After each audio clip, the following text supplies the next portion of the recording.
Todos los que estamos en esta sala tenemos un episodio de nuestra vida que no nos hubiera gustado ni para nosotros ni para nadie que esté cerca. Yo no sé vosotros, pero yo las tengo. Y yo tengo un par de episodios que no se los recomiendo a nadie, muy duros, y creo que vosotros también. ¿Qué hacemos con esto? De hecho, la no aceptación es el principio de todo sufrimiento. Cuando uno no acepta en situaciones que la vida nos va poniendo. Pero claro, ¿quién acepta sufrir un maltrato? No solamente la violencia verbal, la violencia psicológica, la violencia física. Bueno, yo he sido víctima de todas estas violencias, créanme. Yo en mi adolescencia fui víctima de violencia de género por 3 años de mi vida, en donde me reventaban la pareja con la que estaba, que no fue mi marido, pero bueno, fui víctima de golpes, puñetazos, quemaduras. Pero si haces ese ejercicio de contemplo la herida, tengo voluntad de sanar, realizas perdón, que el perdón es un ejercicio profundamente sanador. No todo el mundo siente que está en el momento de hacerlo, pero cuando llegas a hacerlo y perdonas de corazón, es todo como mucho más sencillo. Cuando uno tiene que dar sentido a su dolor, tiene que dar sentido a todas las cosas que le han pasado, le hayan gustado o no, le han hecho sufrir o no, inevitablemente tienes que darle un sentido a la vida. Pero las experiencias de la vida no son solo los cumpleaños. La vida, si no tienes experiencias traumáticas, se va a encargar de traerlas. La pregunta es, oyes, a lo mejor es un poco dramático decir, hemos venido a sufrir, o quizás hemos venido a sanar, no lo sé. Muchas veces cuando nos pasa un episodio que nos contrae, preguntamos ¿por qué? No decimos ¿para qué? Porque pensamos que, bueno, al fin y al cabo, ¿por qué a mí, no? Y claro, ahí está la forma de transformar ese dolor en sabiduría, y para eso tienes que estar abierto y dispuesto.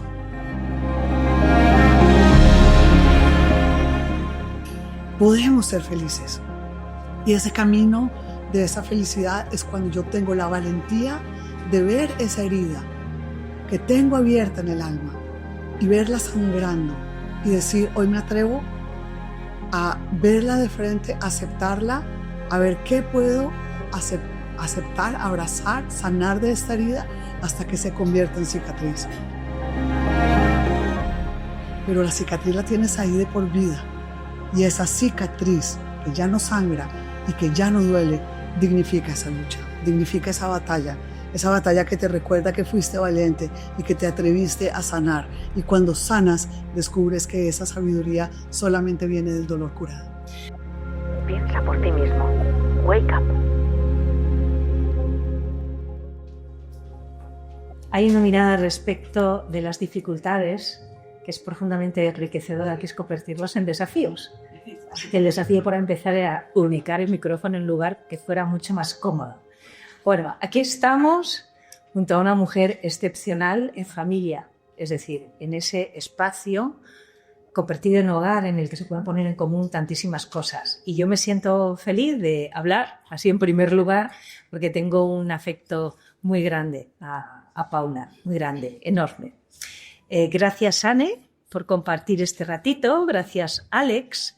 Y gracias a todos vosotros y vosotras, porque lo que vamos a hacer también es co-crear.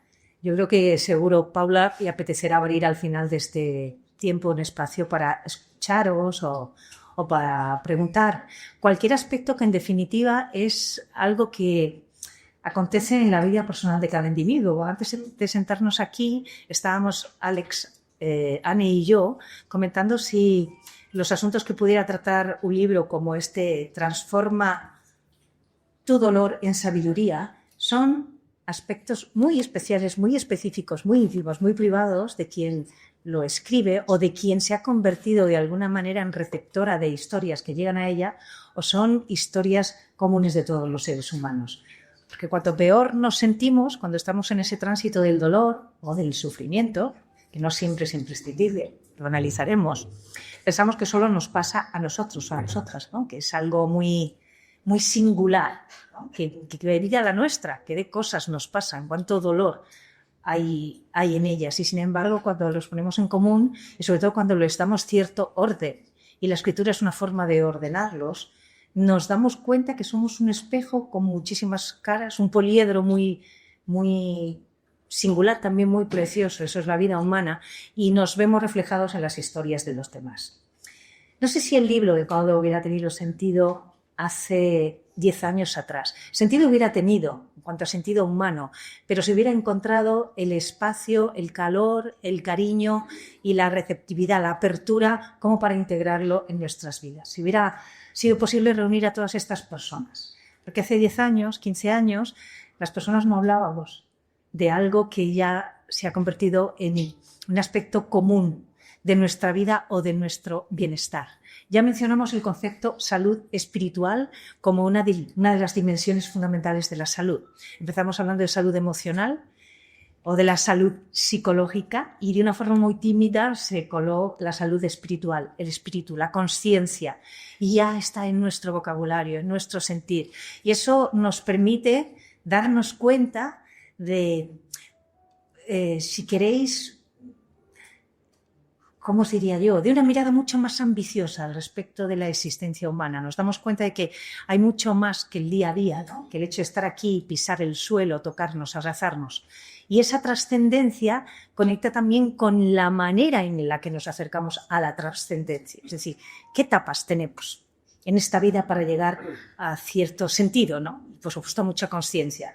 ¿Por dónde pasamos? ¿Son episodios de dolor? ¿Son episodios de sufrimiento? Cuando pasamos por todos ellos, ¿qué es lo que alcanzamos? Sabiduría, dice Paula. Otros a lo mejor resistencia o resiliencia o aceptación. Pero en definitiva vamos entendiendo que son las fases que van encajando las piezas de una existencia, a mí me gusta decir, plena. En algunos casos puede ser una existencia feliz, pero ya si alcanzamos la plenitud, alcanzamos muchísimo, por supuesto, una vida consciente. ¿Cómo conocimos a Paula? Porque de ella sabemos que es una mujer sin patria, no porque sea apátrida, sino porque de verdad yo creo que no se liga del todo, no se ancla del todo ni a un país ni a una tierra, a un idioma sin, que es el idioma que compartimos todos y todas. Ella nace en Colombia, reside en Perú. España es el país que le dio la libertad. Una de las primeras conversaciones que tuvimos Paula y yo le dejó una huella muy profunda y aparentemente con anécdota lo compartía conmigo, pero tenía todo un sentido. Me dijo, la primera vez que visité España, crucé la Plaza de Colón a las 12 de la noche y no tenía que mirar hacia atrás para ver si alguien me seguía. Entendí que era libertad. Y ese episodio de Paula yo creo que permitía explicar buena parte de su vida. Algunos de los que estamos aquí, algunas conocemos retazos de su infancia, de su familia, de sus tiempos en Bogotá, de sus sueños, de su manera de amar con muchísima pasión, desde el corazón, con la cabeza, con la cabeza que tenemos para amar en ese momento. Lo que sucede es que la cabeza y el corazón no siempre se entienden bien. Sabemos su necesidad de compartir a través de la escritura todo su crecimiento y ahí van naciendo los libros hasta llegar a este, que yo creo que es como cuando uno ya se acerca, ¿no? El río se va acercando a donde desemboca y se vuelve muy apacible y todo se coloca. Transforma tu dolor en sabiduría. Conoció a Paula y además voy a pedir a Alex y a Anne que nos cuenten también cómo conocen a Paula. Yo la conocí junto a una maleta. No llegaba de un viaje muy largo, no, llegaba de Madrid a Mallorca y estaba esperando una maleta con enorme temor. Y vi a este ser humano luminoso, delgadito, temerosa en ese momento. No sabía quién era. Yo solo la miré a los ojos y dije, ¿cómo te llamas? Paula, yo soy Teresa. Y le dije, confía. Si estoy a tu lado y voy a estar a tu lado, no va a pasar nada. Te vas a sentir segura. No sé si se sintió segura ese día. Sí. Y desde entonces no nos hemos separado. Así que para mí participar en este coloquio entre los 4 es un lujo, de verdad, me siento muy feliz. ¿Y tú, Anne, conociste a Paula? Pues hola, buenas tardes a todos y a todas. Un gusto estar aquí con esta luz. ¿Tú te acuerdas? Estábamos en la casa de Joan Miró, Sí. entrando en la casa de Joan Miró en Palma, también en el mismo movimiento en el que estábamos en Talentia, que aquí hay unos cuantos amigos de Talentia que también hay que decirles, reconocer que es un punto de encuentro. Y allí estaba ella. Yo estaba pasando por una etapa también complicada, estaba muy ausente, muy distante, y de repente algo me atrajo a ella, le y dije, hola, ¿quién eres? ¿De dónde eres? Y empezamos a conversar y ahí surgió algo de lo que vamos a hablar hoy, que se llama de conexión, de luz y de amor profundo. Así fue. ¿Y tú? Pues yo, se me digo. Buenas tardes a todos. Decir primero que me siento afortunado, pero también abrumado de estar con 3 mujeres como... Y bueno, a ti, Teresa, te conozco ya hace un tiempo y siempre te he mirado el personal. Tú siempre has sido una referencia para mí en la divulgación de tu conocimiento. Y a Paula la conozco hace menos, pero fue muy curioso porque yo con Paula directamente conocí su historia. Y yo con Paula muy rápido tuve la suerte de conocer su dolor. Pude ver sus heridas y pude además compartirlas con las mías. Y cuando eso ocurre, cuando hay un ejercicio de vulnerabilidad, para mí la vulnerabilidad está muy cerquita de la autenticidad. Y entonces se crea un algo ahí que, aunque sea hace poquito, pues ha sido muy, muy especial, muy auténtico. Dicho esto, como yo tengo la fortuna de haber escuchado esa historia, no sé si tú podrías empezar mostrándonos algo de esa historia tuya. ¿Qué tal es, Paula? Yo, Claro. Nato. Qué bueno. Sí, sí. Bueno, gracias por estar acá conmigo. Ayer que almorcé con Anne y estaba tan feliz, y una mezcla como de felicidad con vértigo, no me lo creo lo que está pasando, no creo que hace un año apenas estaba yo en el Club Financiero Génova presentando mi otro libro, La joya de tu alma, y gracias también a mi mentor, a una persona que me ha inspirado, que es Javier Moro, por estar acá conmigo. De verdad que estar contigo y que cuando yo te empecé a contar de este libro, que tú me escribiste, el testimonial que está en este libro, y verte otra vez aquí, tú me has acompañado también en todo este camino desde hace un año hasta ahora, de regresar otra vez a Madrid. Siento como si la vida me hubiera metido en una centrífuga y de pronto abrí los ojos y me encontré en Perú y decía, bueno, ¿y ahora qué hago con mi vida? Y ver todo lo que ha pasado, ver que otra vez sale un nuevo libro de toda esta vivencia y cómo puedo después compartir toda esta experiencia, todo este aprendizaje, todo lo que la vida nos arroja a cada uno de nosotros, que muchas veces nosotros no estamos preparados y muchas veces hacemos tantos planes en nuestra vida y decimos, bueno, voy a escribir un libro, voy a hacer un viaje, o me voy a casar con tal persona, o mi hijo va a estudiar tal cosa, o voy a ir con mi hija a tal lugar. Y muchas veces, o la mayoría de las veces, la vida te cambia absolutamente todo. Muchas veces te arroja preguntas durísimas de contestar. A veces te pone ante situaciones que no crees que vas a ser capaz de resistir. Y al final vas entendiendo que la vida la vas viviendo poco a poco, y al final lo que yo puedo rescatar de toda esta experiencia, como dice Alex, es siempre encontramos esa fuerza interior, porque siempre Dios nos pone esas ocasiones a través de las cuales podemos crecer, podemos aprender y podemos siempre también tomarnos de la mano con personas tan especiales como Teresa, como Annie, como Alex, como cada una de estas personas que Dios va poniendo en nuestro camino para poder transformarnos a nosotros mismos y después transformar ese dolor, esas vivencias, esas experiencias en sabiduría. Y es lo que yo he tratado de hacer a través de cada uno de mis libros. Este ya es mi 5º libro y nunca me imaginé que eso me fuera a suceder en Perú. Y bueno, gracias Javier, que fue el que conectó con toda la gente de Editorial Planeta, y cuando llegué a Planeta, pues yo decía, wow, ya había publicado con Penguin Random House, ahora publicar con Planeta, era como, Dios mío, esto no me puede estar sucediendo, pero al final las cosas sí suceden. Y si lo soñamos, y si lo trabajamos, y si lo perseguimos, las cosas suceden.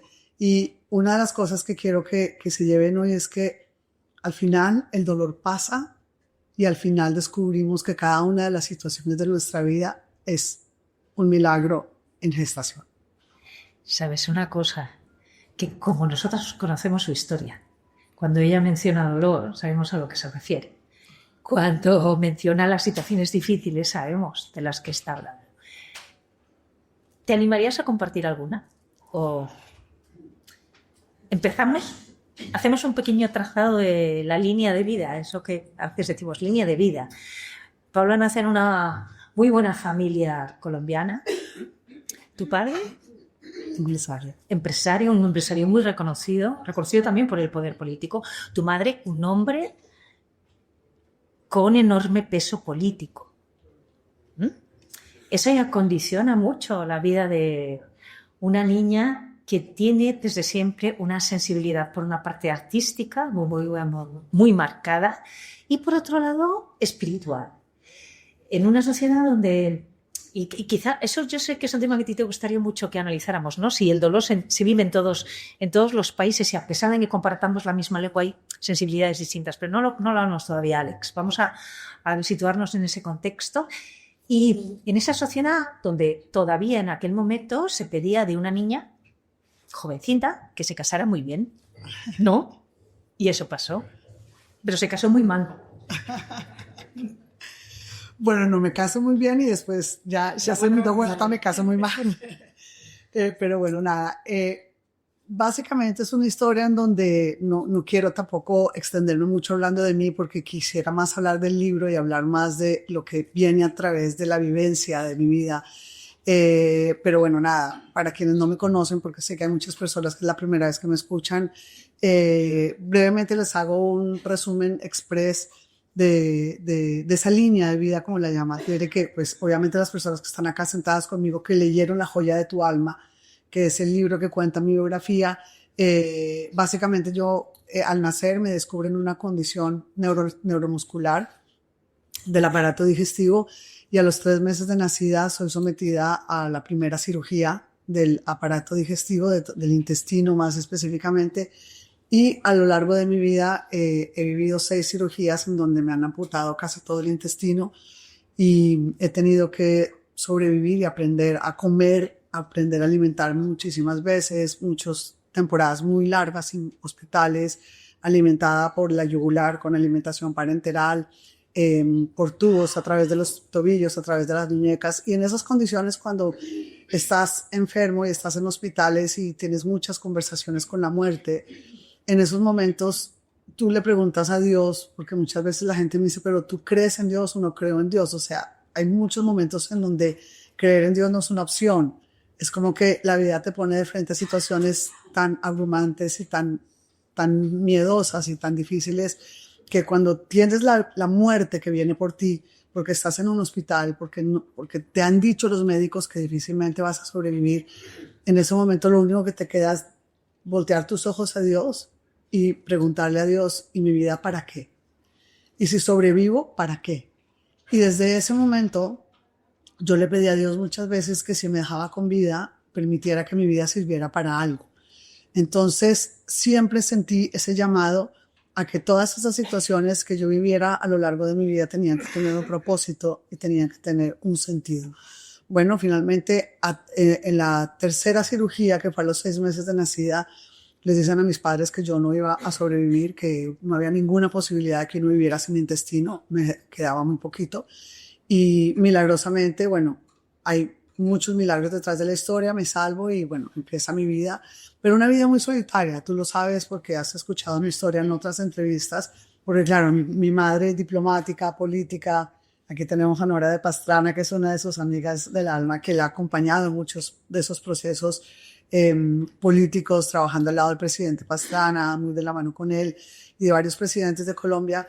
Pues era una madre que daba todo por su país, desde su faceta política, pero también había mucha ausencia de esa madre en la casa. Entonces, pues aprender a vivir en soledad sin una madre presente, pues para mí también fue muy duro. Y fue muy duro sobre todo cuando llego a la adolescencia y empiezo a buscar ese amor, ese cariño que muchas veces nosotros no encontramos en los lugares que debemos encontrar, sino lo encontramos en los lugares equivocados. Vamos a dejarlo ahí, porque a mí me gustaría que Alex y Anne trataran de aportar algo de luz a lo que ha apuntado Paula, en el sentido de que da la sensación de que hay que pasar por todos estos procesos para tener una vida más consciente. O sea, ¿necesitamos de verdad para ser sabios ese dolor, ese sufrimiento? Bueno, es una pregunta interesante porque, de hecho, este libro te hace conectar también un poco con el sentido de la vida. Cuando uno, supongo, y ahí me confirmarás tú, ¿no? Y te hago un poco también de lo mío, ¿no? Cuando uno tiene que dar sentido a su dolor, tiene que dar sentido a todas las cosas que le han pasado, le hayan gustado o no, le han hecho sufrir o no, inevitablemente tienes que darle un sentido a la vida. Por eso, si algo hemos venido a la vida, es a experimentarla. Pero las experiencias de la vida no son solo en los cumpleaños, ¿no? La vida, si no tienes experiencias traumáticas, se va a encargar de traértelas y te las va a pedir delante y además una y otra vez, ¿no? Por lo tanto, no lo sé, la pregunta es, a lo mejor es un poco dramático decir, hemos venido a sufrir, o quizás hemos venido a sanar, no lo sé. Me gusta más. Todas estas cosas aquí, no sé. Es que yo entiendo que esta es una pregunta que se plantea todo el mundo. ¿Y por qué tengo que pasar por todo esto? Claro, al final el dolor es irremediable, ¿no? Lo vas a pasar. Y el sufrimiento yo creo que es una cuestión más de saberlo gestionar y para eso tienes que estar preparado y entrenado. Muchas veces cuando nos pasa un episodio que nos contrae, preguntamos ¿por qué? No decimos ¿para qué? Porque pensamos que, bueno, al fin y al cabo, ¿por qué a mí, no? Y claro, ahí está la forma de transformar ese dolor en sabiduría y para eso tienes que estar abierto y dispuesto y tener mucha confianza también. Yo creo que eso es importante. Es curioso cómo también muchas veces pensamos que está fuera la responsabilidad de la solución o que la culpa de lo que nos está pasando está fuera y no asumimos tampoco la responsabilidad de, bueno, ¿qué puedo hacer yo con esto? Y otra cosa importante es, ¿qué vas a hacer con esto?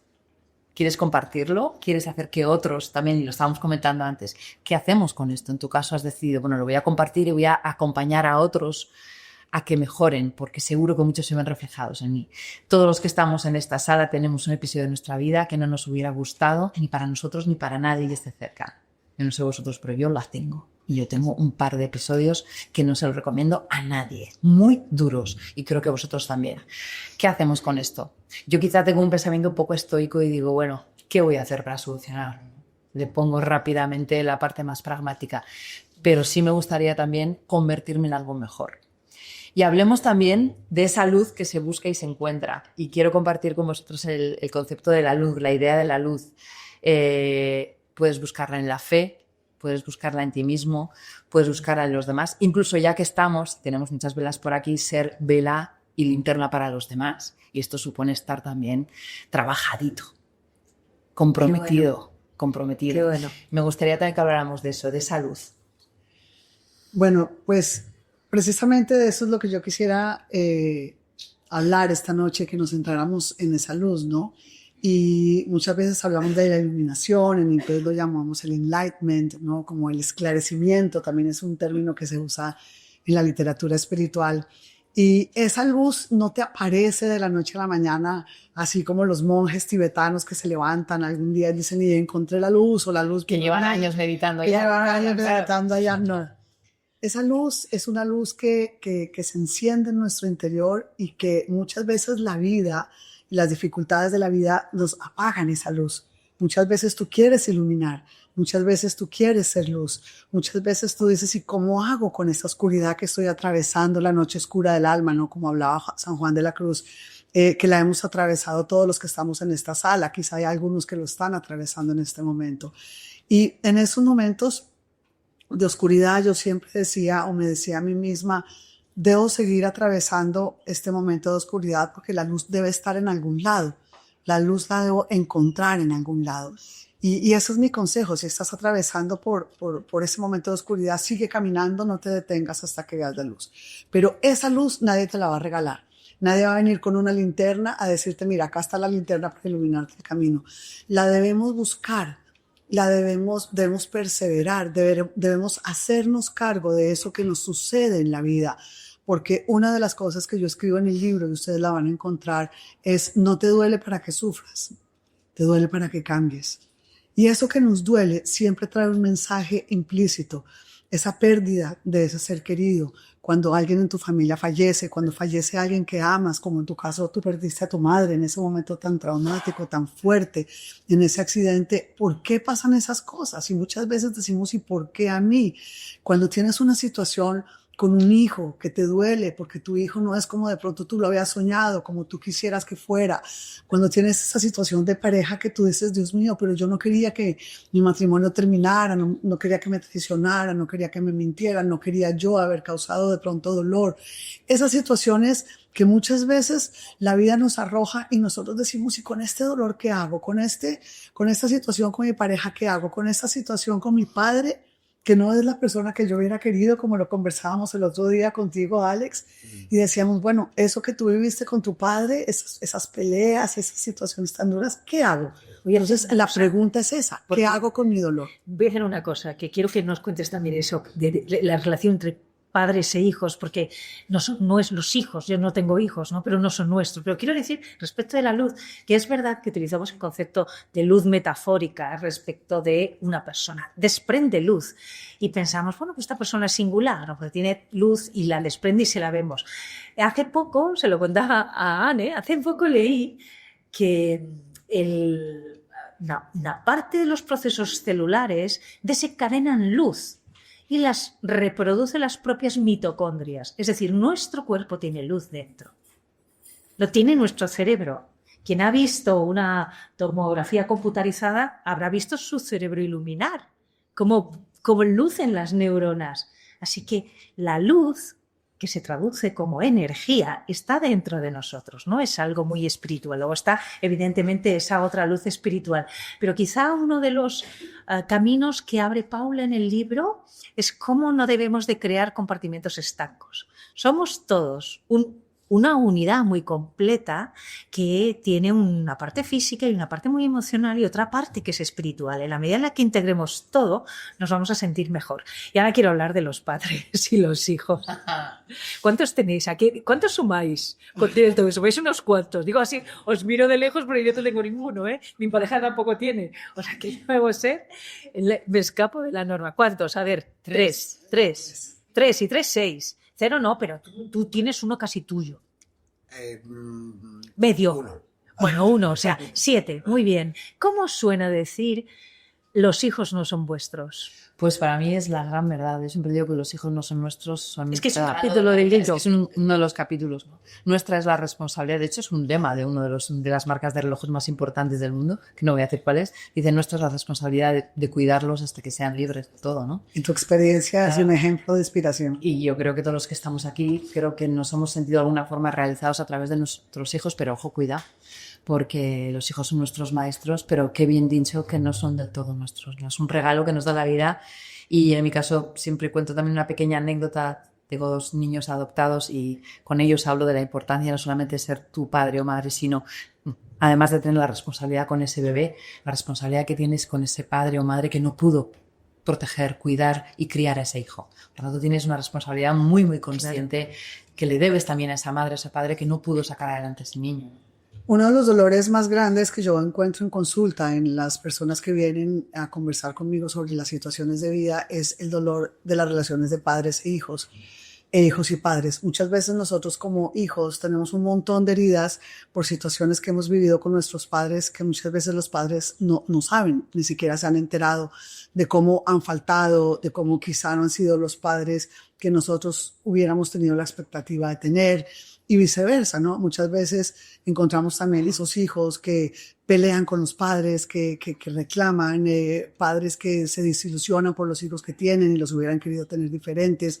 Ese es uno de los dolores más grandes que tenemos y esa es una de las escuelas que tenemos en la vida del desarrollo espiritual, ¿no? Entonces, una de las invitaciones que a mí me gusta hacer en las presentaciones de los libros es preguntémonos a nosotros mismos qué me pasa, porque muchas veces estamos pendientes de lo que pasa afuera en el mundo, de ver cómo los hijos o nuestra pareja o nuestros padres nos han fallado, nos han lastimado, nos han herido y muchas veces nos olvidamos de pensar cómo yo también he fallado, cómo yo también he herido, cómo yo también muchas veces desde mis heridas no sanadas puedo también lastimar a mis padres, puedo también lastimar a mis hijos y cuando nos hacemos responsables de ese dolor, como nos estaba diciendo Tebe, ¿cómo podemos encontrar esa luz? Y yo les digo, la transformación personal, la iluminación o ese despertar, como lo dices tú en tu plataforma, Alex, no es más que dolor curado. Cuando tomas esa herida, cuando eres capaz de hacerte cargo, de sanar, quizá el padre no era el que hubieras elegido, quizá la madre te faltó o no estaba ahí para ti, quizá tu hijo no es como lo hubieras soñado, quizá tienes una enfermedad terrible y tienes pocos meses de vida, quizá te traicionaron, quizá todo lo que te pasó, hazte responsable. No culpes a los demás de tu insatisfacción, que es lo que yo siempre encuentro en las personas que no son felices que vienen a consulta, que van a encontrar muchos ejemplos en mis libros. ¿Por qué no eres feliz? No soy feliz porque mi esposo me traicionó. ¿Por qué no eres feliz? Porque mi padre me pegaba de pequeño y porque no era el padre que yo esperé. ¿Por qué no eres feliz? Porque mi hijo no estudió la carrera que yo quería y me pegué con él y me peleé y entonces ya no nos hablamos hace 2 años. Podemos ser felices. Y ese camino de esa felicidad es cuando yo tengo la valentía de ver esa herida que tengo abierta en el alma y verla sangrando y decir, hoy me atrevo a verla de frente, a aceptarla, a ver qué puedo aceptar, abrazar, sanar de esta herida hasta que se convierta en cicatriz. Porque ¿cuál es la diferencia de una herida a una cicatriz? Que la cicatriz, cuando ya la tocas y la rozas, ya no duele. Pero la cicatriz la tienes ahí de por vida. Y esa cicatriz que ya no sangra y que ya no duele, dignifica esa lucha, dignifica esa batalla que te recuerda que fuiste valiente y que te atreviste a sanar. Y cuando sanas, descubres que esa sabiduría solamente viene del dolor curado.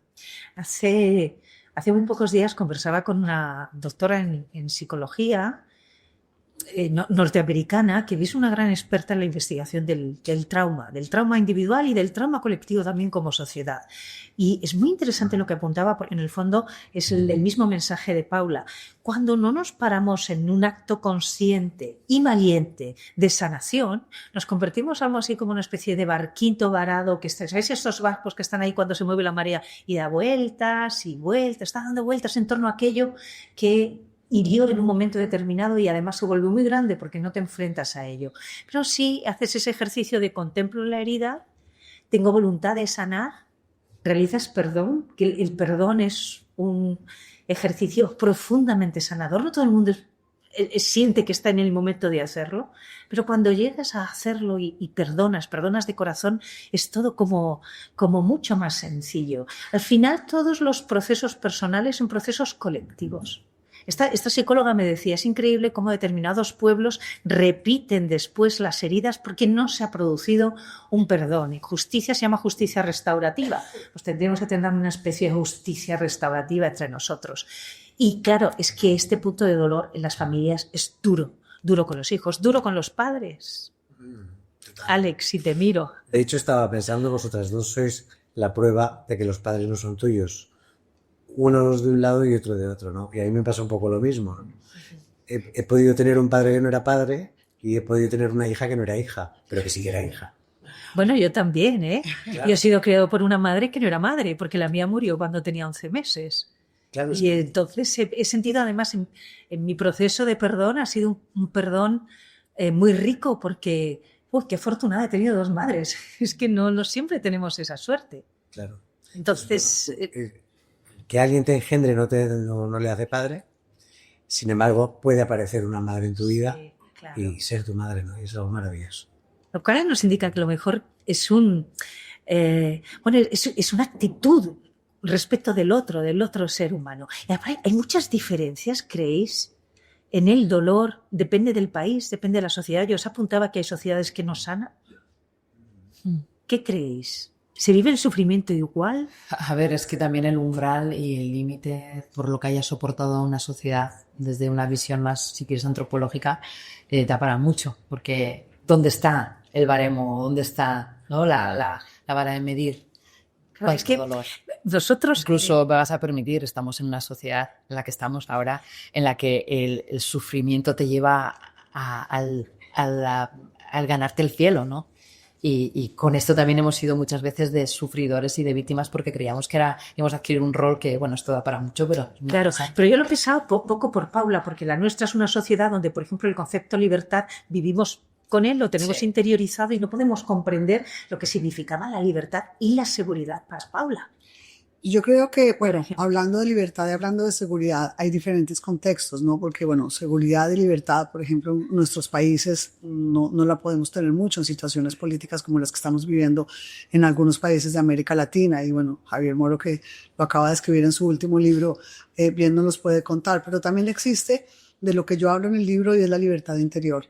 Y yo creo que esta noche nos convoca a hablar de eso. Somos libres interiormente y a veces me preguntan, ¿y qué significa libertad interior? Libertad interior significa cuando nada te duele adentro, cuando no te sientes ahogado, cuando no te sientes con una herida cuando respiras, cuando caminas, cuando vives, cuando sientes una libertad porque sanas. Una de mis maestras espirituales, Cristina Benetton, que está acá conmigo, me ha dado uno de los ejemplos y me nace en este momento contarlo, Cris, porque eres como una hermana para mí. Carlo Benetton, su marido, le diagnostican este cáncer y siendo Cristina médico, qué ejemplo más bonito como ella puede aceptar, siendo médico, ese paso a paso que ella iba a vivir en el momento del diagnóstico, sabiendo que su marido iba a fallecer. Y cómo ella, en vez de vivir esos últimos meses de su vida triste, agobiada porque su marido iba a morir, dice, mi misión espiritual y mi tarea espiritual es que mi marido tenga los mejores meses de su vida, sabiendo que van a terminar y sabiendo que que su vida va a llegar a un final a través de la enfermedad. Y Cris, como tú lo hiciste, que es uno de los ejemplos espirituales más lindos que me has compartido, es una de las invitaciones que yo quiero hacerles esta noche, en lo que cada uno de ustedes está viviendo. Puede que ustedes estén viviendo un diagnóstico de un ser querido, de alguien que va a fallecer. Puede que ustedes estén viviendo un diagnóstico personal, una situación de un duelo, una situación de un dolor familiar. Y al final, si nosotros no abrazamos esa situación, nos convertimos en legiones de seres heridos. Legiones de seres heridos que por no sanar, vamos hiriéndonos unos a otros y se hieren padres e hijos y se hieren hijos y padres, nos herimos con nuestras parejas, los hermanos se hieren, se pelean, se dejan de hablar y así sucesivamente esto se transforma en guerras en los pueblos, en los países, como lo estamos viviendo ahora. ¿Por qué los países entran en guerra? Porque si no hay paz en nuestro corazón, no va a haber paz en nuestra familia, no va a haber paz en nuestras relaciones más íntimas. Y no va a haber paz con las personas de nuestra familia. ¿Cuántas personas en este momento tienen conflictos directos, dolorosísimos con el núcleo primero que es su propia familia? Entonces, si no sanamos nuestra familia, no va a haber paz en nuestra ciudad, ni en nuestro país, ni en el mundo. Y siempre estamos culpando a nuestra insatisfacción afuera en el mundo. Y no nos damos cuenta. Entonces, uno de los ejercicios espirituales que yo le pregunto a mis consultantes y a mis lectores es, yo te pregunto, ¿de qué podrías tú pedir perdón? Y cuando vayan a sus casas, a donde sus seres queridos, háganlo. Podemos pedir perdón aún por aquello que no sabemos o no supimos que hicimos. Muchas veces pide perdón aunque no sepas por qué. Pide perdón porque puedes decir, yo también quizá te herí y no me di cuenta o no lo hice con intención.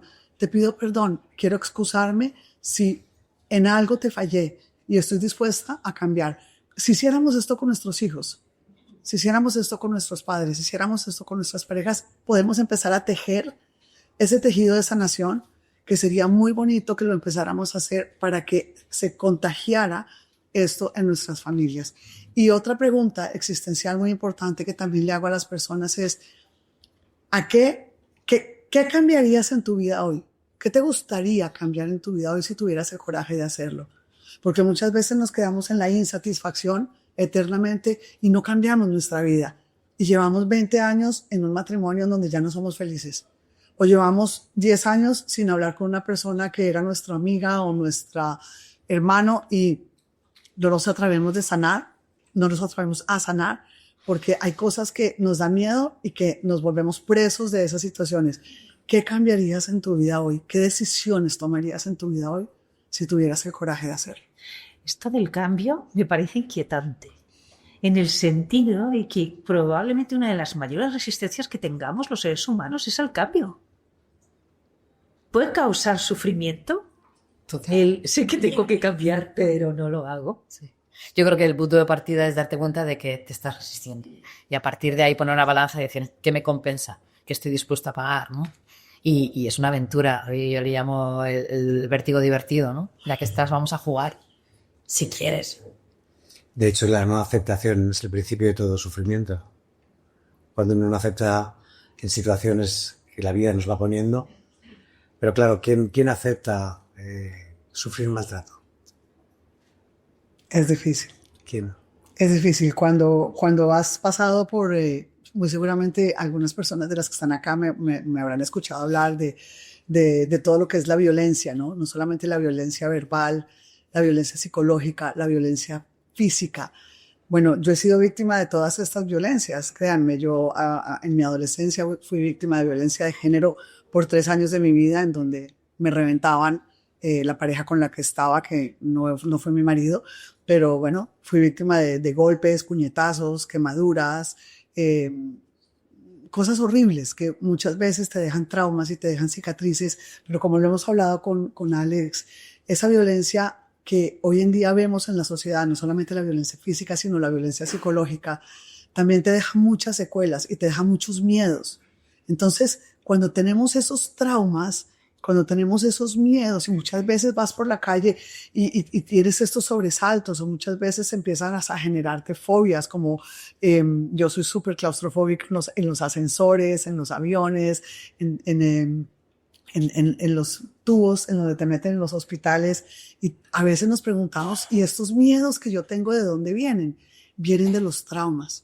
Pero esos traumas, cuando has vivido en países violentos, cuando te han amenazado de secuestro, cuando te has tenido que ir de tu país por seguridad, cuando has sido víctima de violencia de género, cuando tu mismo cuerpo ha sido violentado por muchas cirugías, cuando has pasado muchas cosas, llegas a un punto en donde tú te preguntas a ti mismo, ¿y con esto qué hago? Y te sientes como que tienes esa mochila de situaciones difíciles tan llena, tan cargada, y te sientes tan abrumado que no sabes cómo lo puedes digerir, cómo lo puedes pasar.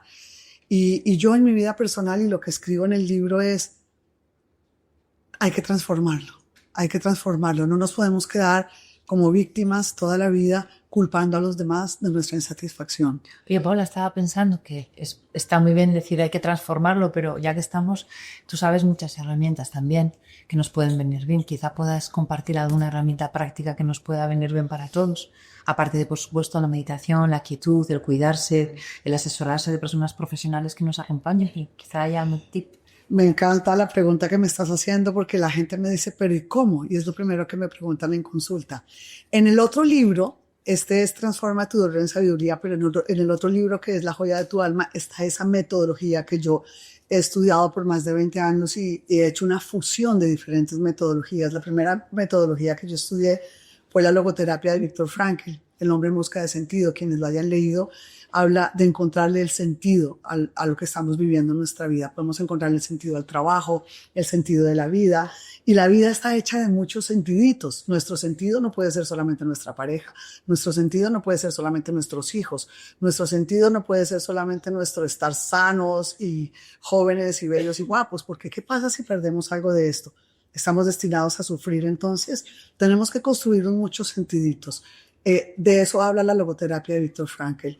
Luego entonces en la metodología de coaching de la Universidad de Harvard, que es mi segunda especialización, hablamos de hacer ese viaje a la infancia y este es uno de los métodos que podemos utilizar. ¿Cómo hacemos ese viaje a la infancia a la adolescencia? Yo lo hago en consulta y le digo a mis consultantes, bueno, imagínate que vamos a irnos a un teatro y en ese teatro, como si estuviéramos ahora en un teatro, vamos a ver nuestra vida proyectada en una pantalla y en ese teatro estamos tú y yo solos. Yo te voy a decir, vamos a ver la película de tu vida. Y vamos a ver a Tere pequeñita desde el momento que falleció tu madre, vamos a ver pues cómo evolucionó tu infancia, luego vamos a ver cómo fue tu adolescencia, en tu caso Alex, toda esa adolescencia tan abrupta que tuviste, con golpes, con sufrimiento, con toda la situación tan violenta, con tu historia con tu padre. Entonces vemos y hacemos el escáner del alma. ¿Qué es el escáner del alma? Cuando nosotros tenemos un dolor en la rodilla, esa rodilla nos duele muchísimo y no podemos caminar. Ese momento en donde decimos ya no puedo más, tenemos que ir al especialista. Cuando llegamos a donde el especialista nos dice tienes que hacerte un escáner. ¿Qué es un escáner? Pues nos meten a una radiografía para ver cuál es ese punto de inflamación o de patología que está causando ese dolor. Los médicos del alma hacemos lo mismo. Hacemos todo ese escáner de tu historia y encontramos esos puntos de choques emocionales. ¿Qué es un choque emocional? Es una vivencia muy fuerte, traumática, abrupta, que viviste en tu infancia o en tu adolescencia y que te marcó. Entonces, una vez descubrimos ese choque emocional, vamos entonces a analizar qué sucedió, qué fue lo que pasó a través de esa herida que se abrió en tu infancia. Porque cuando ya vas a tu adultez, te das cuenta que esa herida aún está sangrando. Vamos a poner un ejemplo, la herida del abandono, que es mi caso. Mi madre no fue una madre malvada que me abandonó porque simplemente se iba detrás de todos los presidentes a trabajar con ellos, a ver cómo cambiaba el país. Ella no sabía lo que yo sentía cuando ella se manchaba de casa. Pero en mí se creó la herida del abandono, porque papá y mamá no estaban siempre trabajando. Entonces, esa herida, en mi caso específico, que fue la herida del abandono, otros habrán tenido la herida de la violencia, la herida de la orfandad, como cuando fallece tu madre. Esas heridas que tenemos en nuestra historia se nos quedan muy fuertemente en el alma sangrando. Cuando somos adultos, esa herida aún te está sangrando. Entonces, el ejercicio espiritual de ¿y cómo le hago? Es vete a la infancia, vete a la adolescencia y haz un inventario de todo ese equipaje emocional que estás cargando hoy y que necesitas sanar, que necesitas ver, que necesitas aprender de ello. ¿Qué hacemos, por ejemplo, las personas que tenemos la herida del abandono? Pues empezamos a tener conversaciones con esa niña herida y le decimos todo va a estar bien porque ya la Paula adulta va a estar contigo, te va a cuidar y no vas a tener más una pequeña niña viviendo en mí abandonada. Entonces es muy importante que veamos esas heridas de la infancia y de la adolescencia para que nos hagamos cargo y no culpemos a nuestros padres, a nuestros profesores, a nuestro país, a nuestros políticos, a nuestra enfermedad, de nuestra desgracia en nuestra actualidad hoy. Si no somos felices, si nos sentimos tristes, abrumados, insatisfechos, es porque debemos revisar en esa película que estamos viendo de nuestra historia cuáles son las heridas activas para convertirlas en cicatrices que ya no sangren y que ya no duelen. Hace unos días en un evento estaba el sacerdote Pablo Dorsi y se le acercó a alguien que le decía, bueno, ¿y yo qué puedo hacer para dejar una huella más bonita en el mundo? Y dijo Pablo, autoconocimiento. Primero, obsérvate por dentro, ordena todo, sana lo que haya que sanar, porque eso que apuntaba Paula tiene mucha razón. Si yo soy bueno para mí, lo soy para mi familia, lo soy para el lugar donde trabajo, para mi equipo, para mí, mis trabajadores, trabajadoras, para la sociedad en definitiva. Qué interesante ese trabajo de introspección para mirar. Y para eso yo les recomiendo un ejercicio espiritual poderosísimo. Reúne a 5 personas muy allegadas a ti, tu pareja, un hijo, 2 hijos, una persona que trabaje para ti y pregúntales a ellos que te describan, que te hagan un inventario escrito, literal, de cuáles son tus sombras y cuáles son tus luces. Cuáles son tus defectos, esos defectos que tú tienes en tu manera de ser que les lastiman, y cuáles son cuál es esa parte bonita, luminosa, que les engrandece, que les hace quererte, que les hace amarte, pero también que es esa parte de ti que les hace detestarte y no soportarte muchas veces. Si nosotros le preguntamos a esas personas con quienes convivimos, dime, ¿qué puedo hacer mejor? ¿Cómo puedo cambiar? Dime cuáles son esos defectos de mí que te duelen. Podemos entonces transformarnos y convertirnos en mejores seres humanos. Los dos últimos, ¿ibas a apuntar algo? Sí, porque de eso, hablando de autoconocimiento, hay algo en tu metodología que se apoya un poco en el eneagrama y cuenta cómo cada herida genera una máscara que durante un tiempo de la vida sirve para tapar, pero que llega un momento donde ya esa venda no funciona. Y hablando de autoconocimiento, cuéntanos un poquito esa parte de las... Bueno, nosotros nos ponemos máscaras y es muy importante que nos preguntemos cada uno de nosotros qué máscara me pongo yo cada mañana para ir a interactuar con el mundo. Hay personas que se ponen la máscara del perfeccionista, esa persona que todo tiene que estar perfecto, los horarios, la ropa, cómo se ven, cómo se visten, cómo hablan. Esa persona tuvo una herida en la infancia y fue la crítica. Tuvo padres muy severos, muy exigentes, entonces se convierte en una persona perfeccionista. Esa persona, en mi caso, que tiene la herida del abandono, se pone la máscara del complaciente, del salvador. Somos personas que siempre estamos ayudando a los demás, complaciendo a los demás. Necesito que me quieras, necesito que me aceptes. Entonces, ¿qué puedo hacer por ti para endeudarte emocionalmente y así entonces me quieres? Esa es la herida del abandono. Y así sucesivamente, la herida del narcisista, la herida de, 1000 personas, del introvertido, del que tiene miedo, del que no habla con nadie porque fue muy criticado en su infancia. Entonces, en el eneagrama, que es mi tercera especialización que yo hago en la época de la pandemia, también me certifico en el estudio de la personalidad. El eneagrama es un estudio o una ciencia que clasifica nuestra personalidad en 9 personalidades diferentes. Entonces, la fusión de estas 3 metodologías crea mi metodología para poder transformarnos en mejores personas. Y yo creo que es el regalo que podemos darle a las personas que amamos, ¿no? No solamente el perdonarnos también a nosotros mismos, el perdonar a las personas que hemos lastimado, así ya no están en nuestra vida, así ya hayan partido de nuestra vida, pero muy importante, esa relación que te duele hoy, esa relación que quisieras cambiar hoy, ¿cómo la puedes cambiar? No solamente diciéndole al otro porque tú me hiciste, porque tú me rompiste el corazón, porque tú me hiciste daño, sino cuál es mi responsabilidad dentro de lo que no está funcionando hoy. Decían que en los 2 últimos capítulos del libro se encabezan de esta forma. Cuando Dios te devuelve la vida, ayuda espiritual para curar tu alma. ¿Es posible sanar, tener mayor conciencia, cierta elevación, apertura, etcétera, etcétera, sin fe o sin espiritualidad? Para mí no. Yo sí considero que somos seres espirituales, que tenemos sobre todo también una conexión energética entre nosotros. Sí considero que estamos unidos y estamos aquí para algo, y descubrir cuál es nuestra misión es el gran reto de nuestra vida, y por eso estamos aquí, porque nos hacemos muchas preguntas y nos hacemos preguntas porque somos seres espirituales y pensantes. Yo así lo considero. Desde una visión además de alguien que es muy pragmático y muy cerebral, sí considero que es fundamental tener fe, confiar también y ser espiritual. ¿Tú qué piensas? Yo pienso que creerse que el dolor se transforma en sabiduría requiere un acto de fe.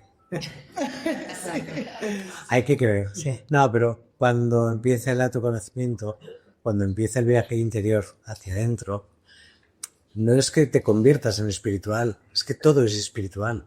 Claro. Es que empiezas a encontrarlo, empiezas a conectar con ello, quizás. Yo pienso y estoy segura por mi experiencia, no solamente de haber estado cerca de la muerte, de haber bajado al infierno del dolor en muchas ocasiones de mi vida, de haber experimentado la soledad, el abandono, la traición, muchas cosas, que si yo no hubiera tenido fe, no sé cómo hubiera hecho. Y estoy totalmente segura de que somos seres espirituales con una experiencia humana. Una experiencia humana cortita, máximo 100 años, es poquísimo. Y de resto, toda nuestra existencia es espiritual. Porque cuando tú le dices te amo a tu pareja, cuando tú le dices te amo a tu hijo o a tu hija, ¿quién se lo dice? ¿El cerebro o el alma? Para mí el alma. Ahora, fijaos que yo al principio decía que hablar, como estamos hablando nosotros 4 hace 10, 15 años, no era habitual. E incluso no era aceptado. ¿No tenéis esa sensación? Sigue siendo bastante hierbas con perdón, Tú lo has dicho muy... Yo utilizo eufemismos para quedar bien. Sí, pero es verdad, como un poco hierbas y está siendo un poco intensa. Es intensa. Sí. Bueno, es que ahora ocurre que se puede hablar de espiritualidad sin hablar de religión. No, claro. Antes estaba como muy pegadito todo. Y si eras católico eras espiritual, si no, no. O de cualquier otra religión. Ahora resulta que hay mucha gente que se autodenomina espiritual y no tiene por qué tener ninguna práctica. O sí, todo es respetable, ¿no? Entonces se está cambiando eso. Y en el fondo es una manifestación de libertad individual. Decir, bueno, ya me siento libre y puedo hablarlo. Y puedo hablarlo sin temor a la crítica, al juicio, a ser observado por una lupa más convencional. Lo que sí es verdad es que una vez que empiezas a hacerte preguntas y empiezas a ahondar y a buscar, ya no sales de ahí y te vas a relacionar con personas que también están más o menos en esa búsqueda, ¿no? Qué bueno, ¿no? La bendita curiosidad. Claro, porque la curiosidad, la primera pregunta es la que te lleva a la otra, y si ya es un cubo, donde es un pozo donde tiras el cubo y siempre hay agua. Y cada vez se está uniendo más la parte científica con la parte Sí, claro. mística. Es fantástico. De hecho, de ahí veníamos yo creo que hasta Descartes más o menos, que le dio prioridad al pensamiento más racional, pero hay algo ahí. Claro. Sí. Yo creo que estamos viviendo momentos a nivel mundial y a nivel personal y familiar muy fuertes. O sea, solamente pensemos en lo que ha estado viviendo España en los últimos años, lo que estamos viviendo en América Latina, lo que estamos viviendo en Rusia, Ucrania, todas partes.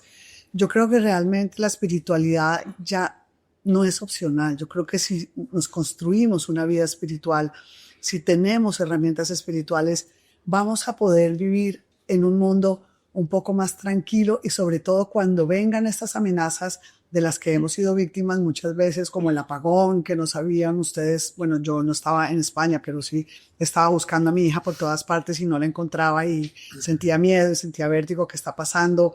Como estas guerras, como ver lo que está pasando en Gaza, bueno, todo lo que estamos viendo. Si nosotros y sobre todo nuestros líderes tuvieran una vida espiritual, tuvieran un mirar hacia adentro, ¿cómo puedo construir un mundo más humano? ¿Cómo puedo construir un mundo mejor? ¿Cómo puedo construir un mundo más fraterno? Y nos hacemos esta pregunta todos los días y todos los días tratamos de ver cómo hoy hago algo espiritual, cómo hoy construyo un mundo mejor, cómo hoy perdono, cómo hoy no peleo, cómo hoy no critico. Suspendamos la crítica, es otro ejercicio espiritual. Suspendamos la queja, es otro ejercicio espiritual. Si suspendemos la queja de nuestra vida y ponemos los ojos en todo lo bueno que tenemos, en todo lo bonito que tenemos, si nos quejamos de nuestra pareja, hagamos un inventario de todo lo lindo que tiene. Si nos quejamos de nuestros hijos porque están haciendo lo que no quisiéramos que hicieran, hagamos un inventario de lo bueno que tienen. Y suspendamos la queja todos los días y verán que poco a poco vamos construyendo una sociedad más humana. A mí me parece que sería muy oportuno. ¿Apuntáis algo? No es ni nada. Sería oportuno abrir este coloquio a quienes nos están escuchando, porque corremos el riesgo de convertirnos pues eso, como en un grupo que demanda la vida y va analizando y vosotros nos estáis escuchando y vosotras, y entiendo que tenéis mucho que aportar. Así que alguien quiere preguntar, sugerir, aportar algo, compartir una experiencia con Paula. Preguntarle qué cosas le cuentan, ¿no? A ver, por ahí, ¿no? Por aquí hay alguien. No sé si hay micrófono o igual se tiene que poner de pie para que le escuchen. Sí, yo creo que sí te pones de pie. Mira, si tenemos un micrófono de Ainhoa que después nos va a andar. Genial. A ver, podemos abrir el libro de Ainhoa. Un bonito. Se usa, que aconteceu às vezes é assim, tu sabes. Pero quiero felicitar porque lo que has hecho algo maravilloso a tu vida. Sí, ha sido una tarde de sabiduría. Qué bueno. Y también me pregunto, ¿qué hubiera pasado si hubiera pasado tal vez lo más grave que te ha pasado en la vida? ¿Seguirías con tu joyería, la que nos invitas a ver tus joyas y tendrías otra vida? ¿No ves de todo lo que has analizado tu vida? ¿Cómo hubiera sido tu otra vida? Bueno, yo creo que debemos tener el alma y el corazón muy abierto a los llamados. Y yo creo que todos tenemos ese llamado espiritual en algún momento de nuestra vida, ¿no? Quizá hay muchas personas que eligen una profesión, como en mi caso, yo soy diseñadora de joyas con máster en diamantes y me dediqué al diseño y a la comercialización de diamantes por muchos años en mi vida, pero sentía que no estaba dejando ninguna huella de trascendencia en la vida y sentía que era algo como muy vacío. Entonces dejé esa carrera para dedicarme a esa búsqueda del alma. Yo creo que a través de las situaciones que yo viví a nivel familiar, a nivel personal, a nivel de mi salud, a nivel de pareja, todo lo que he vivido en mi vida, siempre tenía ese llamado espiritual. Yo lo llamo de Dios, pero no necesariamente tiene que ser de Dios, puede ser de una vocación que te llama a algo.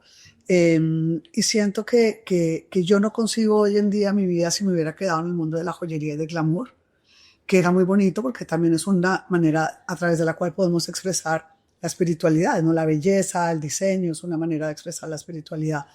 Y hoy en día yo me siento una mujer totalmente plena porque puedo plasmar en mi literatura y en lo que escribo esas herramientas que he aprendido a lo largo de la vida y a lo largo de mucha terapia, de mucha reflexión.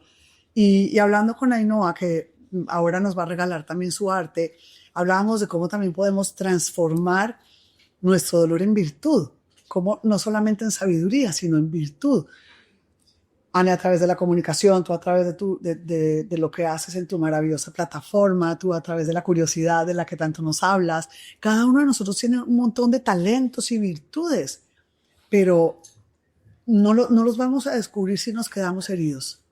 Entonces, sanemos, empoderémonos. Y cuando yo le hablo a las mujeres hay que empoderarse, no les hablo del empoderamiento del feminismo activo del que estamos viendo ahora y no me voy a dejar y te voy a devolver y me voy a vengar. No.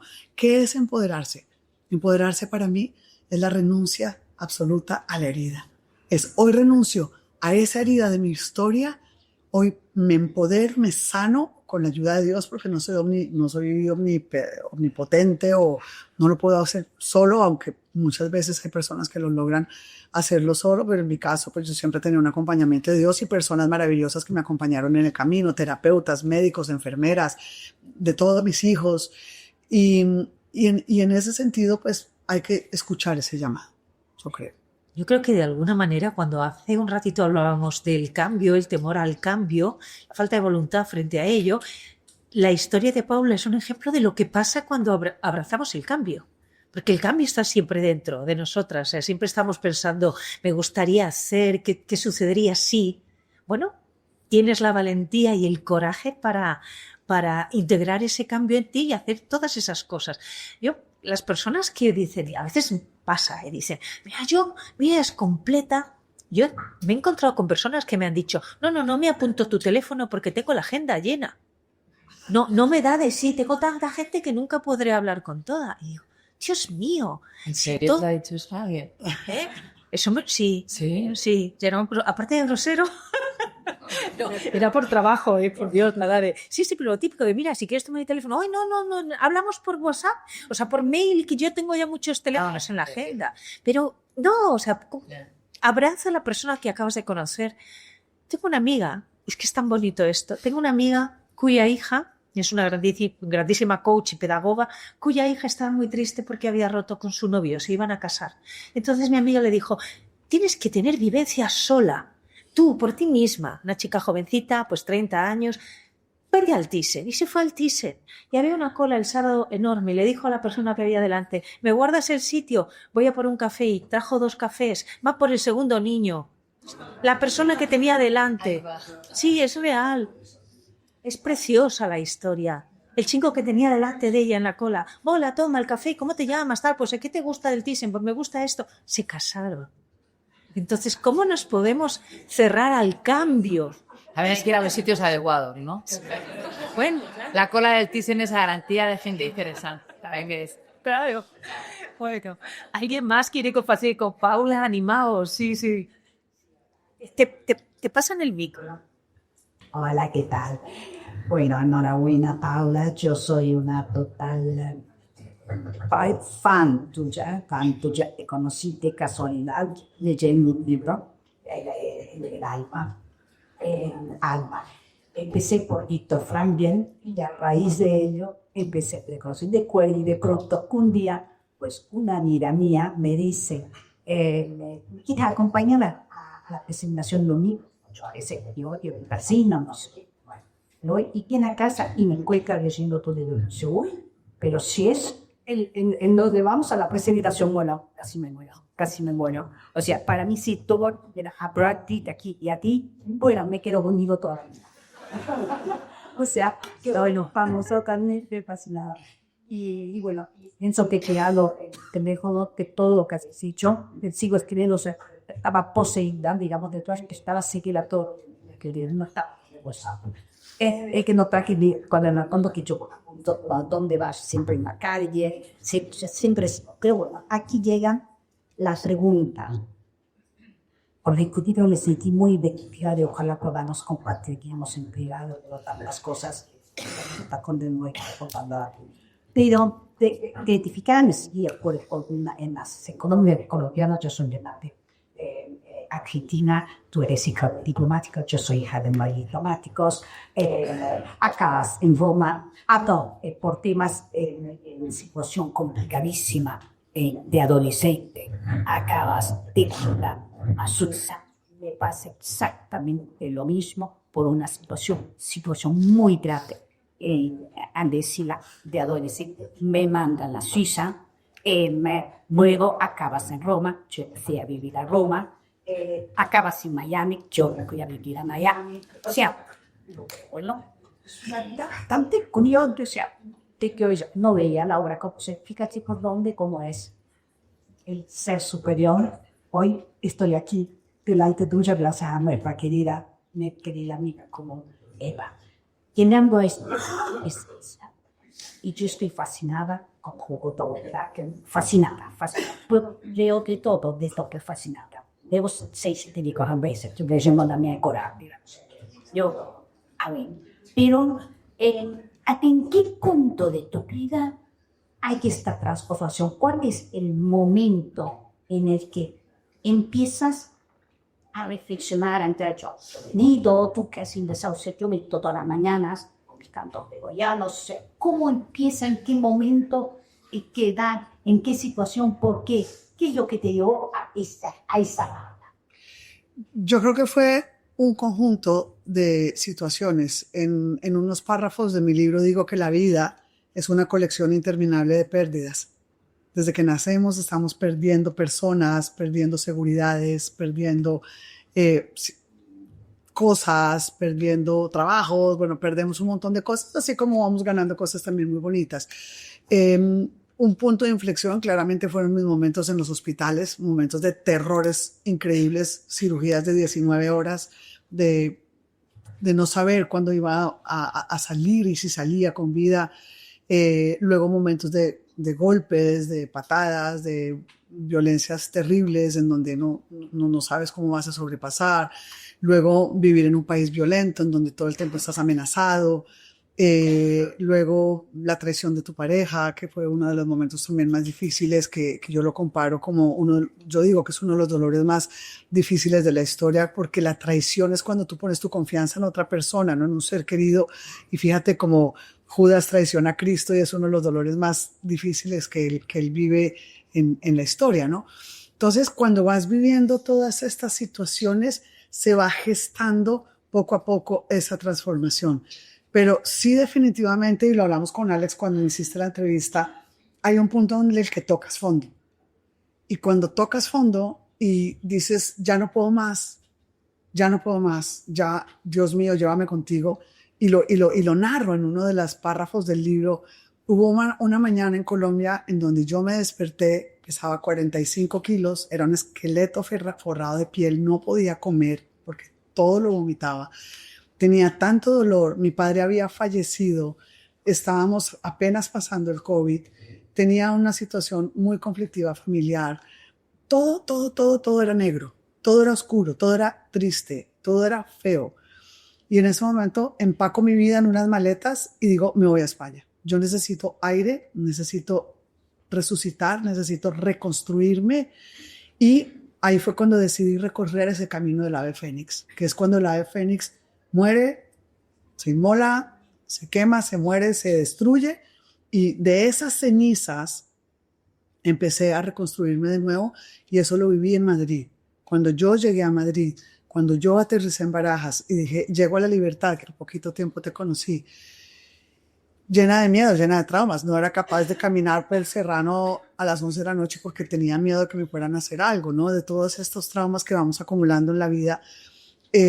Ahí cuando ya llegué a España dije, este es el lugar en donde yo puedo reconstruirme y empezar otra vez a vivir una vida nueva. Pero necesitamos llegar a este fondo, necesitamos tocar fondo. Y muchas veces, no sé si les ha pasado, que ustedes quieren ayudar a alguien, ven a alguien que está muy mal, puede ser un hermano, un hijo, una madre, y dicen, yo quiero rescatarlo, yo quiero ayudarle, yo quiero decirle que sí hay luz al final del túnel. Pero esa persona tiene que tocar fondo. Y cuando tocas fondo y dices, no puedo más, es cuando viene esa iluminación, si te haces responsable del momento. Porque hay personas que deciden quedarse en el victimismo para siempre y mueren víctimas. Hay muchas personas que deciden morir como víctimas. Entonces, bueno, yo les tengo dos sorpresas. Voy a darles un regalito que les traje. Les voy a pedir a mi equipo que les entreguen una velita que queremos compartir con ustedes. Algunos ya conocen el ejercicio espiritual que vamos a hacer esta noche, pero lo quise volver a traer porque muchos de ustedes no lo conocen, la mayoría no lo conocen. Entonces, en la medida que vamos a ir recibiendo las velitas, yo voy a prender esta velita que la quiero compartir con ustedes. Sí. El aire me la apaga, entonces voy a tratar de poner un poquito, perdóname, Ana, que le quedó un poco la espalda. A ver si... ¿Estáis bien de temperatura o hace frío? Sí. Frío. Yo noto tú. Igual podemos pedir a alguien que nos quite el aire. Sí, para que un ratito además. Claro, podría... ¿Se puede bajar el aire? O quitarlo un tiempo. Mi ojo sería feliz, porque como si lo tengo fatal y no paro de llorar, ¿verdad? Matilde sabe lo que me pasa, porque compartimos dolencia. Bueno, les voy a pedir una medida que vayan recibiendo. Ya lo han quitado. Les voy a pedir que vayan encendiendo sus velitas en la medida que las vayan recibiendo. Y si no, coge tú. Ya, ahora sí. Y yo, a ver si vas a encender esa vela. Si no, coge una de esas. Sí.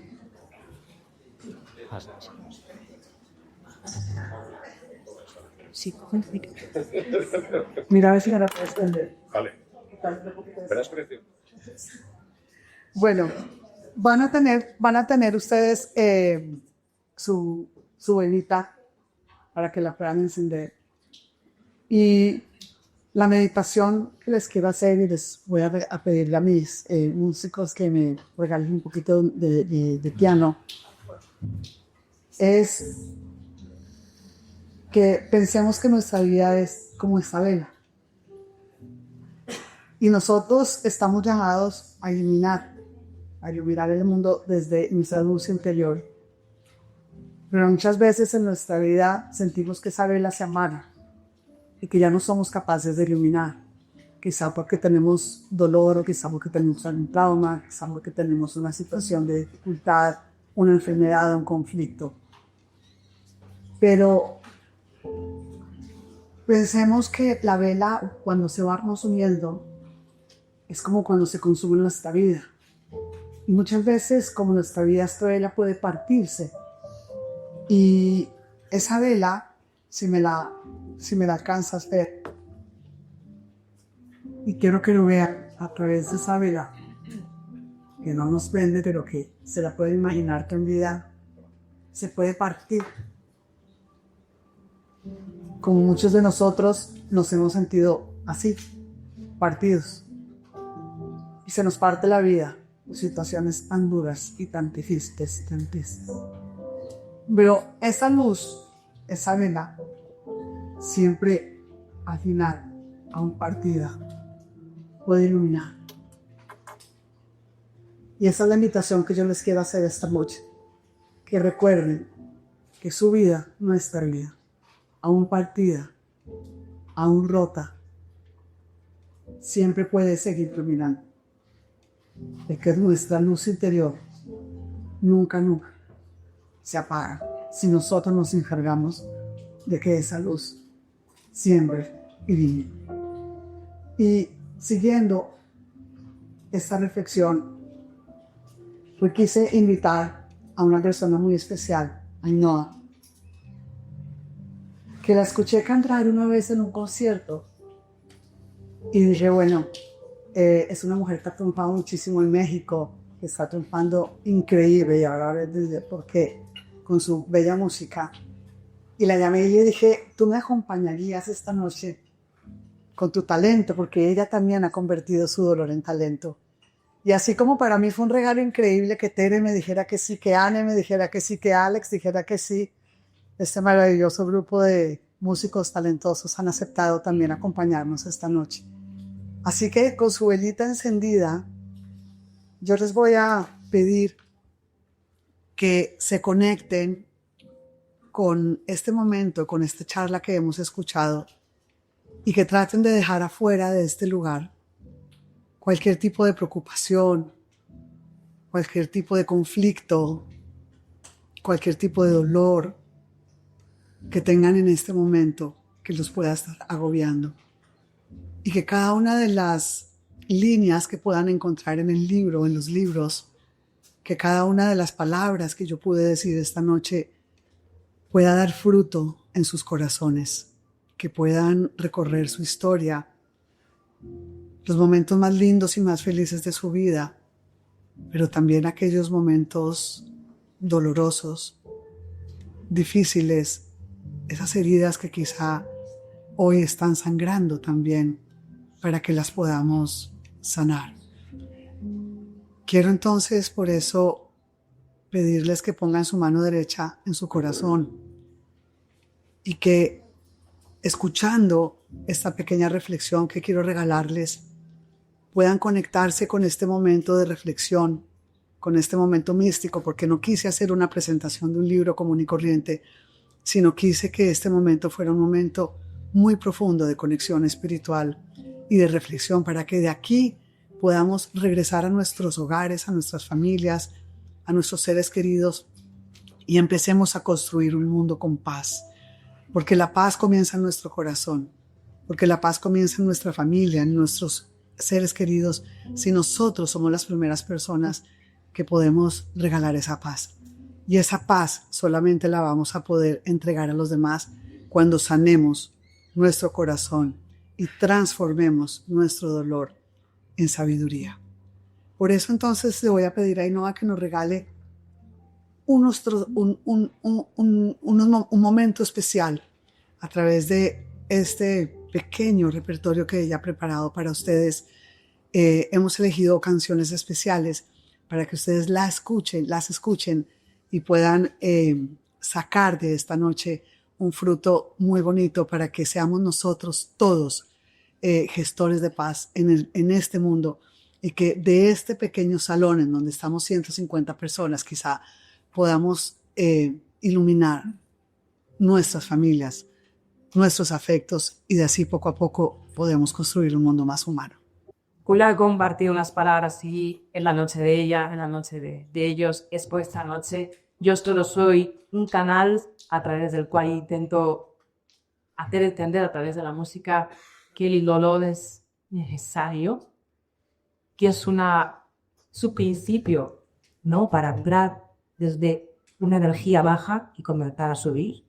Todos sabemos, como decíamos, que somos energía, pero no hay que tenerle miedo es necesario para el cambio, para sentir, para ser, para afrontar quiénes realmente somos, y no hay otra manera, y yo lo estaba comentando, más que de ser esa parte, ese reflejo de los que tenemos cerca y de uno mismo, ser ese dolor, de conocerlo, amarlo, hacerlo nuestro. Y la música creo que es uno de los mejores medios. Espero haber podido tocar cada uno de vuestros corazoncitos y de vuestros dolores, porque no estamos aquí porque sí. Estamos aquí para algo todos en común, nos comentaban también ellos. Que la música sea, por mi parte, esta noche el canal con el cual pueda curar, sanar, acaintear un poquito de ese dolor que todos sentimos y que a todos nos sigue, ¿no? Gracias por estar aquí, creo que se merecen un aplauso todos ellos. Y también vosotros, pero había falta más libros y más personas, como todo lo que también así, que como Paula. Gracias por compartir esta sabiduría a través del dolor, como ha comentado. Y yo ahora sí tengo que comentar, si me permitís, que me he quedado anonadada, porque mis conocemos no quita tanto, no tengo la suerte todavía de conocer tanto, pero has contado 4 cosas que he dicho, wow, es mi vida. Fíjate, y hay algo donde he dicho, por eso, para eso es que somos ese reflejo, ¿no? Y estoy aquí esta noche. Más allá, te lo dije también anteayer, me gusta mucho la música, es mi proceso para sanar de ellos, sanar a los demás. Y justamente cuando me dijiste, no, ¿quieres cantar? Y le dijiste la primera canción, ¿cuál fue mi sorpresa? Que se fue un tratado que hemos interpretado nosotros. Que yo no había un vez en una cafetería. Atención a las señales que María les pone, porque están para algo. Y de repente estaba yo comiendo mi pizza de tortilla con mi café. Y había una pantalla inusual en un bar pequeñito, una pantalla tan grande como esta, diría yo. Y empiezan a sonar las melodías, las notas de esa canción. Y yo me quedo prendada y le voy a la camarera y te cuento, perdona, disculpa mi desconocimiento, pero ¿quién es esta cantante? Entonces me pongo a mirar la gestión y justo es la primera que le pide hoy cantar. Fijaros, cómo es la vida, cómo se marcan las cosas. Para mí ha sido un honor cantarla, interpretarla. Vamos a ir con alguna otra más. De nuevo, gracias. ¿Quieres comentar un poco de la siguiente canción? O si quieres lo... ¿Sí? Bueno, la siguiente canción es Imagine, que es una canción que la hemos traducido para ustedes especialmente en una versión en español, porque ¿cómo sería el mundo si todos viviéramos de una manera más fraterna?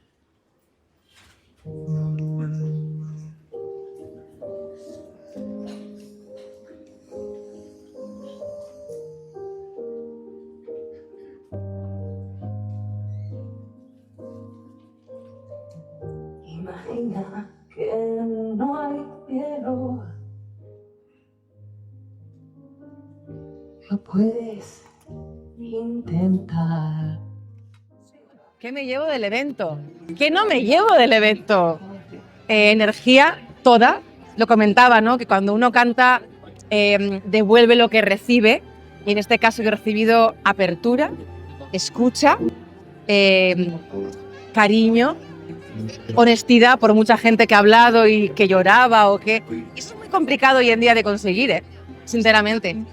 Doy las gracias porque creo que en la vida todo es agradecer y más un evento tan bonito como este de mi amiga Paula y del resto de compañeros que lo han hecho impresionante y el público volcado. Me llevo felicidad y un recuerdo para siempre. Gracias. Yo me llevo de este encuentro una profunda conexión con Paula, que es una mujer inspiradora, transformadora, que nos motiva a quienes estamos a su alrededor, y conexión con todas las personas que hemos compartido yo creo que una presentación muy especial, que no era la presentación de un libro, sino compartir parte del camino que estamos haciendo todos. Me llevo eso, conexión, que parece una cosa sencilla, pero es muy, muy potente. Del evento me llevo un mensaje muy potente que está impregnado en el libro, que dice que la sabiduría está debajo del dolor. Si la sabiduría está debajo del dolor, quiere decir que la sabiduría ya está en ti, ya ha sido dada. Solo hay que limpiar, solo hay que tratar ese dolor, solo hay que escarbar un poco, ordenar todo esto que tenemos por aquí y por aquí, y debajo está esa luz, está ese amor, está esa sabiduría que ya ha sido dada y que está en nosotros. Pues de este evento yo me llevo que para recibir también hay que dar y que cuando estás rodeada de buenas personas la energía que te llega siempre es positiva. Pues del evento hoy me llevo muchísimas cosas que no puedo relatar porque me llevo amigos, me llevo experiencias, me llevo reflexión y me llevo seres de luz. Estoy completamente convencida de que estamos aquí juntos porque tenemos una razón para compartir. Así que lleno de amor. Bueno, pues me ha encantado el evento y me llevo la buena vibración que ha transmitido todo el rato y las canciones han sido maravillosas. Me ha encantado. La verdad que estoy deseando leerme el libro. ¿Qué me lleva del evento? Es pregunta complicada porque sé que va a ser un minuto y me llevo muchas cosas. Me llevo, te diría, esperanza, me llevo optimismo, me llevo vitalidad. Me llevo limpieza y me llevo alegría. No sé si hace falta que digamos. Me ha encantado el evento, me ha encantado Paula y me encanta la gente que está conectada con el universo, que tiene fe y que le encanta hacer un mundo mejor. Piensa por ti mismo. Wake up.